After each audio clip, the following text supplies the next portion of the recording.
Head Harvester Bill from the West Coast. Head Harvester Ed LaFlamme from the East Coast.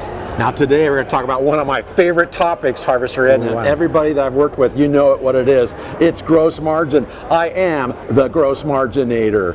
So today we're going to talk about some tips, 5 of them, at least 5, on how to get your gross margin. What is gross margin, by the way? We're going to define that. Yeah. Then we're going to tell 5 ways to either mess it up or clean it up, all right? And we want you to get to the right gross margin, which is really the goal.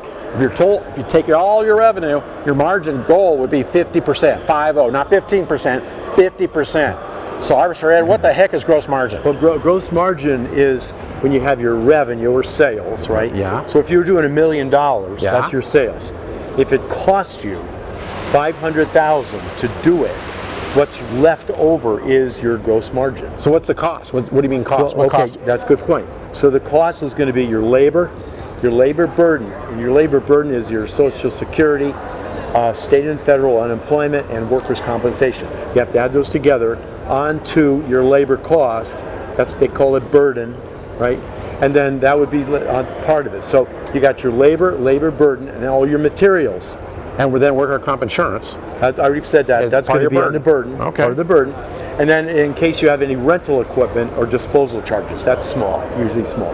So you subtract that number from your sales. What's left is the cash, the gross margin, to pay the overhead and make a profit. Job, and it's a $100,000 job, and it costs you $90,000 to do it. You only have $10,000 left.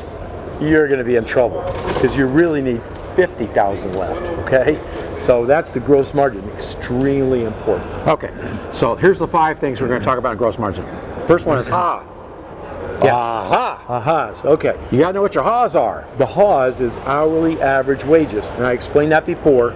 It's just your average cost of all your people in the crew, work team. The work guys team, are right. actually doing the work. Yes, and you take that average number, add on that burden number, which is generally between 18 and 25%. Yeah. On top of that, then add them together. That's your HAs, hourly average wages. You have to know that. And one other thing, it's different by department. So generally your construction HAs are going to be higher than maintenance. Okay, so you have to figure it separately because otherwise your pricing isn't going to be right. That's right. Right. So your applicators guys are higher paid, your tree climbers are higher paid, Yes. maintenance guys are generally lower paid. So for each revenue stream, establish your HA. You should know your HAs, and you should check on your HAs how often? Probably every 3 months at least. 3 months, maybe at least twice a year, minimum. Yeah. We used to do it like once every 3 years in the good old days because people weren't moving around so much. Yeah. So there's your HAs. You start with your HAs. So the next thing is estimating. How many HAs is it going to take? How many hours is it going to take to do the job? And what material is going to be needed? Now listen, for you guys out there, there's a lot of guys out there. Now, I know I'm not talking to any of you guys, but guys you probably know, they call it the eeny, meeny, miny, mo method. They just go out there and look at the job and say, well, it's going to be around 5 hours and let's use a couple bags of fertilizer or whatever it is. And that's what they do. Now, in smaller jobs, you could probably do some of that, but in larger jobs, we want to have production rates. How long does it take to mow the lawn with a certain size lawnmower, depending on the degree of difficulty, and establish how many HAs you have to take care of the job. It may have some seasonality in there as well. It may have all sorts of stuff. But the most important 3 things you need to know an estimate. Number 1 is know your cost.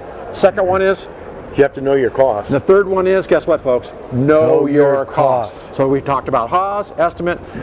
Now what do? We know what it costs us. Now, how do we get to our price? Well, we have to mark up the price, but we don't do it by multiplying.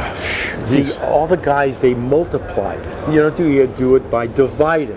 So tell them how they do that. Well, I'll tell you what. You take your cost and you divide it by the reciprocal of the desired gross margin. Give him that great example. What the heck does that mean? Let's pretend you know your cost. You've got your cost. You've got your materials, all that labor. It costs $1,000. And you want to gross 45%. Most people multiply it by 1.45 to get 1450. That gets you a 31% gross margin. Wrong. You divide by the reciprocal 0.45, which would be 0.55. So whatever you want to gross, subtract it from 100 and divide that number. So you divide 1,000 by 0.55, guess what you get? $1,818. Subtract $1,000 off of that, $818 divided by $818 divided by $1,818 equals 44.999%. Right. So that's an important That's one of the most important things you're going to hear in all of our messages is how to arrive at the price of the desired gross margin. Take your cost, divide it by the reciprocal. That's critically important. Yes. And of course, you have to execute the job, right? Oh, so what we need to do, so make sure everybody understands how many hours are allocated to the job. And so you just don't say, go out there and do the job. We have X amount of time to do the job. Right. Now, to make the gross margin, a lot of people make good gross margin, but they forget one thing. I mean, it could be two things. They work real quick and they're not safe.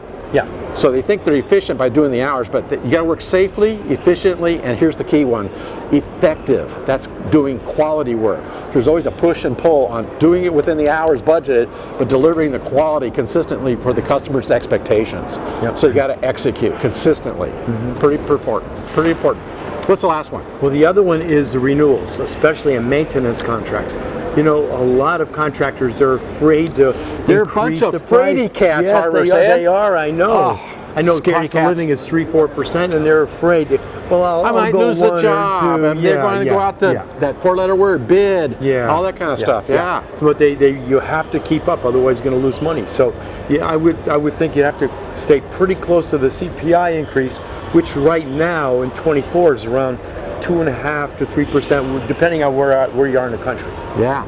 So there you have it, folks. Haas, estimate, mark it up to get the right pricing, execution, and renewals. If you want to learn more about gross margin, which is pretty important, join the Harvest Way Academy. We have a whole lesson on all this. Just click down below and join the Harvest Way Academy. Guys, it's less expensive than what you pay for coffee in a month.